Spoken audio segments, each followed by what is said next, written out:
Millionaire finds out his new secretary lives in a car. What he did next surprised everyone. The Millionaire CEO stands frozen in the parking garage, staring at his new secretary through the cracked window of a beat-up Honda Civic. Sarah Mitchell sleeps curled up in the back seat, her business suit wrinkled, her face pale with exhaustion. Marcus Sterling cannot believe what he's seeing. His perfectly composed secretary, the woman who handles his million-dollar deals with flawless precision, is living in her car. Marcus Sterling built his tech empire from nothing, but now he expects perfection from everyone around him. At 38, he owns 3 companies, a penthouse that overlooks the city, and a vacation home in the Hamptons. His life runs like clockwork, controlled and efficient. Every employee, every meeting, every detail must be flawless. His last secretary quit after 3 months, claiming the pressure was too intense. The one before that lasted 6 weeks. Marcus doesn't understand why people can't handle excellence. He pays well, provides excellent benefits, and demands only the best performance. What's so difficult about that? Sarah Mitchell impressed him during her interview 2 weeks ago. She answered every question with confidence. Her resume was spotless, and she carried herself with the professionalism he demanded. Her references were glowing. Her test scores were perfect. She even knew how he liked his coffee without being told. What Marcus didn't know was that Sarah had practiced that interview for weeks. She'd studied his company, memorized his preferences, and borrowed money from her sister to buy the business suit she wore. She never mentioned the foreclosure notice in her purse or the fact that she'd been sleeping in her car for 3 months. "Good morning, Mr. Sterling," Sarah says as she enters his office at exactly 8 a.m. Her hair is perfectly styled, her makeup flawless, her smile bright. She carries his coffee and the morning reports like nothing is wrong. Marcus studies her face over his newspaper. "Did you get enough sleep last night?" "Of course, sir. I'm ready for the board meeting at 10. He nods, but something bothers him. Her eyes look tired, and there's a small wrinkle in her blouse that she normally would never allow. Sarah Mitchell is hiding something, and Marcus Sterling hates secrets. The morning passes in a blur of meetings and phone calls. Sarah handles everything with her usual efficiency, scheduling appointments, managing his calendar, and fielding calls from investors. But Marcus keeps watching her. During lunch, he notices she only eats a small salad from the company cafeteria. When she thinks no one is looking, her perfect posture slumps slightly.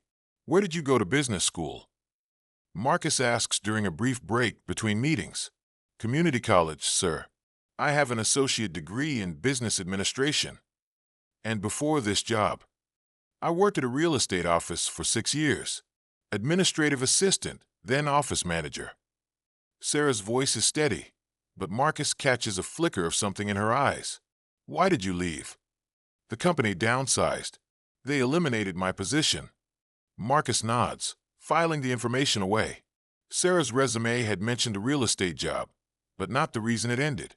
Another small mystery about his efficient secretary. The afternoon brings more meetings, more phone calls, more decisions that affect thousands of employees and millions of dollars. Sarah takes notes, schedules follow-ups, and manages his increasingly complex schedule without missing a beat. She's the best secretary he's ever had, and Marcus finds himself wondering why someone with her skills ended up working for him.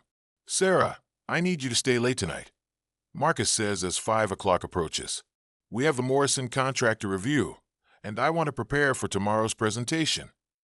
A flicker of something crosses her face. Fear. Panic. "Of course, Mr. Sterling.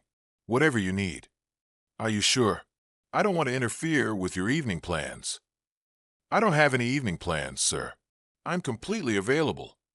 The way she says it makes Marcus pause. Most people his age have dinner plans, family obligations, social activities. Sarah Mitchell seems to exist solely for work, which should make him happy. Instead, it makes him curious. They work until nearly midnight, reviewing contracts and preparing presentation materials. Sarah's energy never flags, but Marcus catches her checking her phone several times. Each time, her expression grows more worried. "Everything all right?" he asks after the 3rd time. "Yes, sir. Just checking the time." "You can go home now," he finally says. We've covered everything we need for tomorrow. Thank you, sir. I'll see you tomorrow. Marcus watches her leave, then makes a decision that will change everything. He takes the elevator to the parking garage, telling himself he's just checking on building security. The company has had some issues with car break-ins lately, and he wants to make sure the overnight security guard is doing his job. But really, he wants to see which car she drives, where she lives, what kind of life his perfect secretary leads outside these walls. He's curious about the woman who handles his business with such precision while revealing so little about herself. The parking garage is nearly empty at this hour. Marcus walks between the rows of cars, his footsteps echoing in the concrete space. Most of the vehicles belong to the night cleaning crew and security staff. He recognizes a few cars from employees who worked late, but he's looking for something specific. He finds it in the darkest corner, away from the security cameras and overhead lights. A Honda Civic with a dented bumper and a cracked windshield. The registration sticker is expired, and there's a parking ticket tucked under the windshield wiper. Then he sees her. Sarah is in the back seat, trying to arrange a small pillow and blanket. She's changed out of her business suit into sweatpants and a hoodie. Her hair is down, her makeup gone, and she looks younger and more vulnerable than he's ever seen her. A small cooler sits on the floor, along with a bag of what looks like toiletries. There's a phone charger plugged into the car's power outlet, and a small reading light clipped to the window. This isn't a temporary arrangement. This is someone who has learned to live in a car. Marcus steps closer, his mind reeling. His secretary, the woman who presents herself as the picture of professional success, is homeless. She's been coming to work every day, handling million-dollar deals and managing his complex schedule while sleeping in a parking garage. His footsteps echo in the empty space. Sarah freezes, then slowly turns toward the sound. Their eyes meet through the car window. For a moment, neither of them moves. Then Sarah scrambles out of the car, her face burning with shame and panic. "Mr. Sterling, I can explain. You're living in your car. It's not a question." Sarah's hands shake as she tries to straighten her clothes. "It's temporary, sir. I'm looking for an apartment, but the market is." "How long?" 3 months. Her voice is barely a whisper. Marcus stares at her, his mind racing. 3 months. She's been working for him for 2 weeks, which means she was already living in her car when she interviewed for the job. This woman has been handling his most important business deals while sleeping in a parking garage. "Why didn't you tell me?" he asks. Sarah's composure finally cracks. "Because you would have fired me. Because you don't hire people who can't take care of themselves. Because successful people don't associate with homeless people. Because I need this job more than you can possibly understand. I pay you $60,000 a year. That's enough for rent anywhere in the city. Not when you owe $12,000 in medical bills from your daughter's surgery. Not when the foreclosure company takes your house and ruins your credit. Not when every landlord wants first month, last month, and a security deposit that costs more than your entire savings." Marcus feels like he's been punched. Sarah has a daughter, medical bills, a foreclosure. He realizes how little he knows about the woman who organizes his entire professional life. "Where is your daughter now?" "With my sister in Ohio, until I can get us a real place to live." Sarah's voice breaks. "I send her money every week. She thinks I'm doing great, that I have a beautiful apartment and a successful career. She doesn't know her mother is homeless." The word hangs in the air between them. Homeless. Marcus Sterling, who owns 3 homes and a vacation property, is looking at a woman who sleeps in her car and sends her paycheck to support a child she can't even afford to keep. "What happened to your house?" he asks. Sarah wipes her eyes with her sleeve. "My ex-husband left when Emma got sick. Leukemia. The insurance covered most of it, but not everything. Physical therapy, special medications, travel costs for treatments. I maxed out credit cards, took out loans, sold everything I owned. And he just left. He said he couldn't handle it. The stress, the debt, the uncertainty. One day he was there, the next day he was gone. Filed for divorce and disappeared." Marcus tries to process this information, but Emma is okay now. She's in remission. healthy and happy and 8 years old. She doesn't understand why mommy had to move away for work, but she trusts me to fix everything. Sarah's voice becomes stronger. And I will fix everything. I just need time. Go home, Marcus says quietly. Sarah's face goes white. Mr. Sterling, please. I'll find somewhere else to park. I'll make sure you never see. Go home, Sarah. We'll talk tomorrow. She nods, unable to speak, and gets back in her car.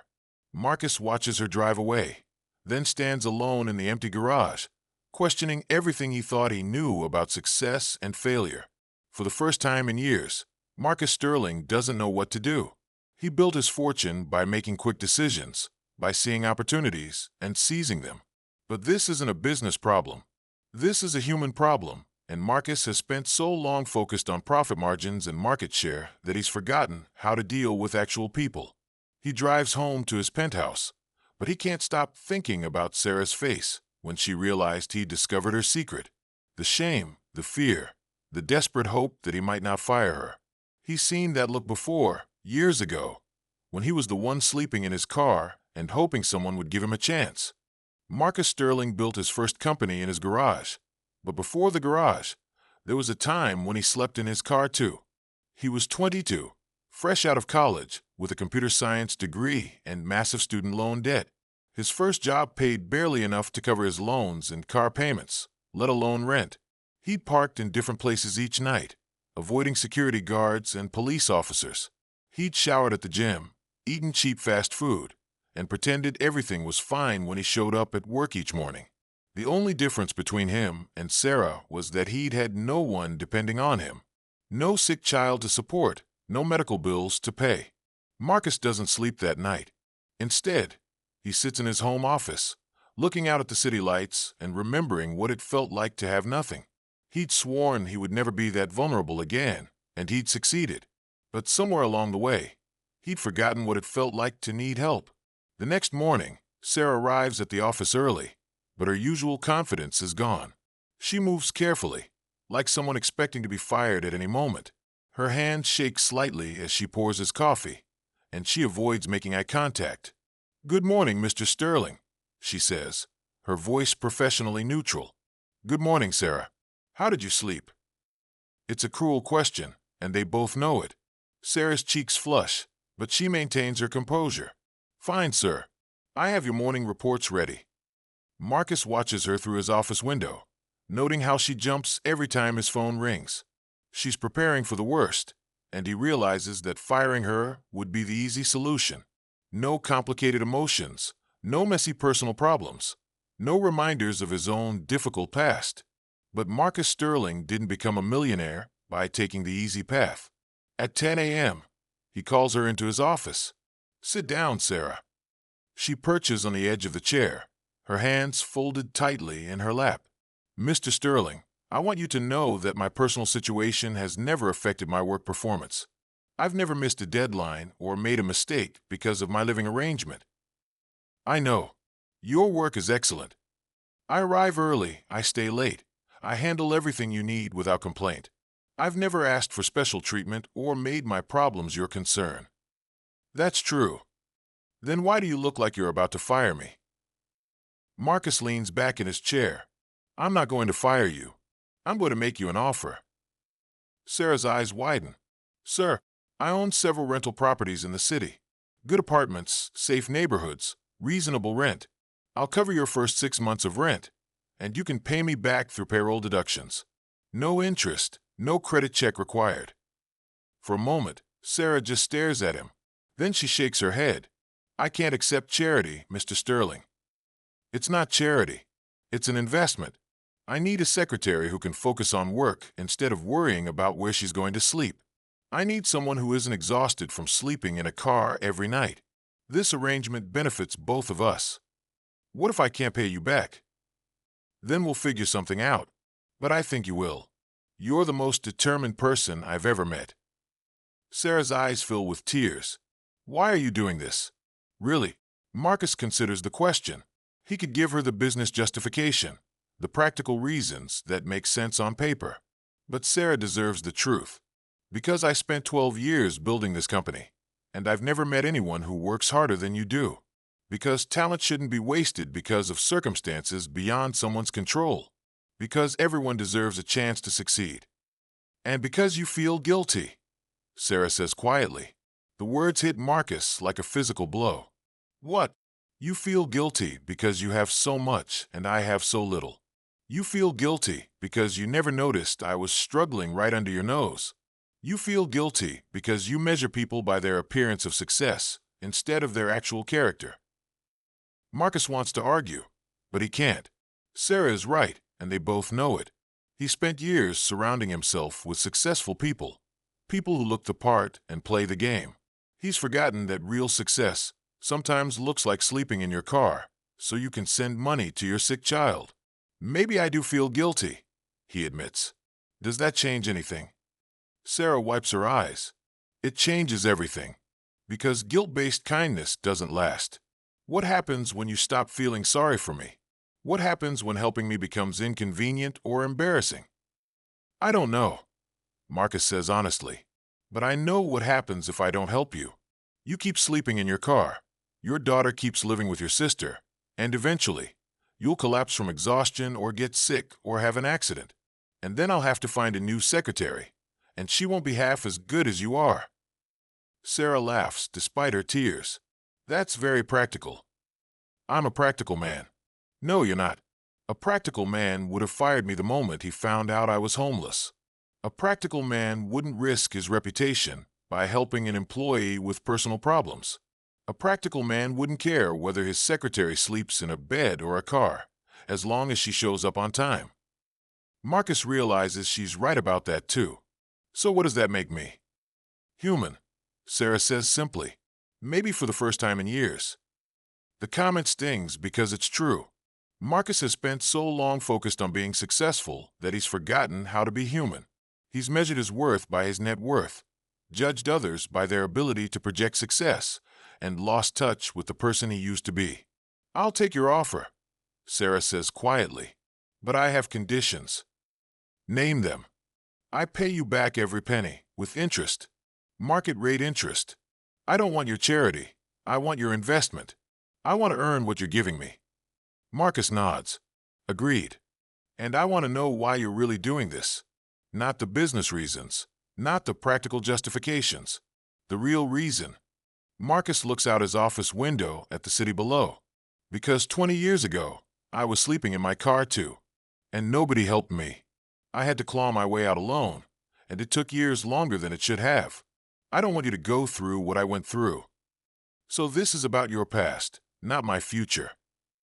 Maybe. Does that matter? Sarah considers this. I guess we'll find out. 6 months later, Sarah Mitchell sits in her own apartment, video calling her daughter Emma.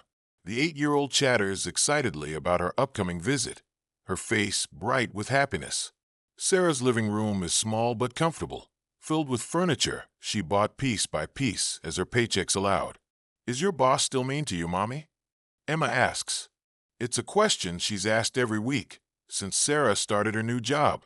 Sarah glances toward the kitchen, where Marcus Sterling is attempting to cook dinner.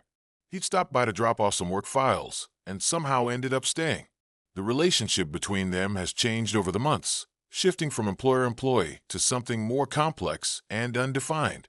He's not mean, Sarah says. He's just complicated. Marcus appears in the doorway, holding a spatula and looking frustrated. I think I burned the chicken. Emma giggles from the computer screen. Is that your boss? He looks funny. Emma, be polite, Sarah says, but she's smiling. It's okay, Marcus says, walking closer to the computer. Hello, Emma. Your mother talks about you constantly. Are you rich? Emma asks with the bluntness of childhood. Emma, Sarah protests. It's okay, Marcus says, considering the question seriously. Yes, I have a lot of money. But your mother is rich in ways I'm still learning to understand. Emma nods sagely. Mommy says money can't buy love or happiness. Your mother is very wise. She's also very pretty. Are you going to marry her? Sarah's face turns red. Emma, that's enough questions for tonight. I'll see you next week, okay? After Emma hangs up, Sarah and Marcus sit on the couch, eating the slightly burned chicken and talking about work. But the conversation keeps drifting to more personal topics. She's wonderful, Marcus says. Smart, funny, curious about everything. She gets that from her father, Sarah says, then catches herself. I mean, she's naturally curious. I don't know where that comes from. You don't have to pretend he doesn't exist, Sarah. Emma has a father, even if he's not around. Sarah sets down her fork. Do you ever wonder what would have happened if you'd had someone to help you when you were sleeping in your car? Marcus considers the question. I used to think I was better off doing it alone. That struggling made me stronger, more determined. But watching you these past months, seeing how hard you work while carrying so much responsibility, I realized I was just lucky. Lucky that I only had myself to worry about. And now I think everyone deserves help when they need it. And everyone deserves the chance to help others when they can. Sarah nods. I got an offer from Harrison Industries. Marcus feels his stomach drop. Are you taking it? They're offering me $80,000 a year. That's $20,000 more than you pay me, plus full benefits and a signing bonus. You should take it. Sarah looks at him in surprise. You want me to leave? I want you to succeed. If that means leaving, then that's what you should do. I never wanted to trap you here with gratitude or obligation. But, Marcus smiles, but I'd rather keep you here. Not because I need you, but because I want you here. There's a difference. Sarah reaches for his hand. I turn down the offer. Why? Because leaving feels like running away. Because I want to see what happens if I stay. Because Emma likes you, and my judgment about people has gotten a lot better lately. Marcus squeezes her hand. I'm glad you stayed. Are you sure? Because I'm still the same person who was sleeping in a car 6 months ago. I still have medical debt and a complicated past and a daughter who depends on me. I'm not some fairy tale princess who's been transformed by your kindness. And I'm still the same person who judges people by their appearance of success instead of their character. I still have more money than I know what to do with and a tendency to solve problems by throwing cash at them instead of actually listening. Sarah laughs. We're quite a pair. Yes, we are. Outside, the city lights twinkle in the darkness. Sarah's apartment is modest compared to Marcus's penthouse, but it feels more like home than anywhere he's ever lived. He realizes that finding Sarah sleeping in her car wasn't just about discovering her secret. It was about discovering his own capacity for genuine connection with another person. What happens now? Sarah asks. I don't know, Marcus admits, but I know I want to find out. Sarah nods, understanding that some questions don't have immediate answers. They've both learned that real change takes time, that trust has to be earned daily, and that the most important relationships are built on honesty rather than convenience. I need to tell you something, Sarah says quietly. The first month in the apartment, I had nightmares. Not about being homeless, but about you changing your mind, about losing everything again. And now I sleep through the night, because I know that even if something happens to this job, I'll figure it out. I'm not the same person who was so desperate that she hid her situation from everyone. I'm stronger now. Marcus nods. I had nightmares too. About becoming the kind of person who walks past suffering without seeing it. About losing touch with where I came from. And now I remember why I wanted to be successful in the first place. Not just to have money, but to have the power to make a difference. As Marcus prepares to leave, he pauses at the door. Sarah, yes, thank you. For what? For letting me help you. For trusting me with your truth. For showing me that wealth without purpose is just an impressive bank balance. Sarah smiles. Thank you for seeing me as more than just a person who needed rescuing. Marcus drives home through the quiet streets, thinking about the woman who changed his understanding of success and failure. He'd thought he was saving Sarah Mitchell, but in the end, she'd saved him from a life of comfortable isolation. The next morning, Sarah arrives at the office carrying coffee and the morning reports, just like always. But everything is different now. She's no longer hiding, no longer pretending to be someone she's not. And Marcus is no longer just her boss. He's someone who chose to see her struggle and respond with kindness instead of judgment. It's not a fairy tale ending. They both still have work to do, problems to solve, and complicated feelings to navigate. Sarah still sends money to help with Emma's ongoing medical care. Marcus still struggles with the balance between helping and controlling, but they're doing it together as equals, with honesty and respect guiding their way forward. And in the parking garage, Sarah's old Honda Civic sits empty in the employee lot, a reminder of how far they've both come and how much further they still want to go.